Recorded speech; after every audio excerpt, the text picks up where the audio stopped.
If you like this story, please like this video and click on the subscribe button now. Today, I'm going to read The Wolf and His Shadow, written by Aesop, with pictures by Mila Winter. This fable is part of our social and emotional learning series on self-awareness. Self-awareness is all about knowing your emotions, your strengths, and your value.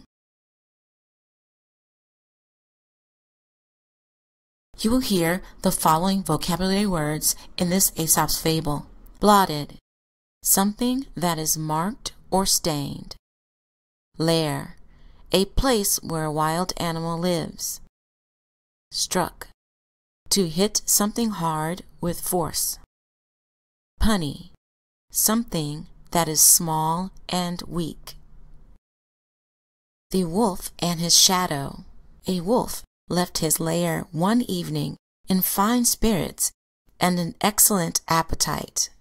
As he ran, the setting sun cast his shadow far out on the ground, and it looked as if the wolf were 100 times bigger than he really was.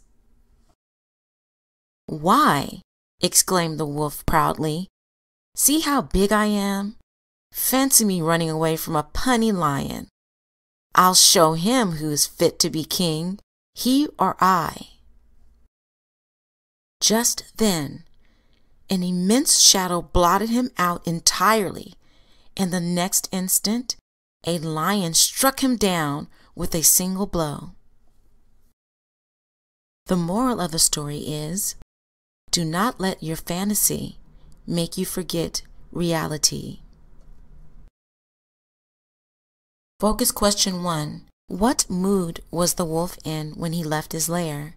A. The wolf wanted to meet a lion. B.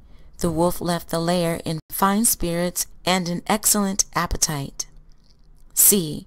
The wolf wanted to find his shadow. Pause the video if you need more time. Focus question answer. If you chose B, you are correct. Critical thinking. What would you do differently than the wolf to stay focused on your surroundings for your own safety? Pause the video if you need more time. Thank you for coming by.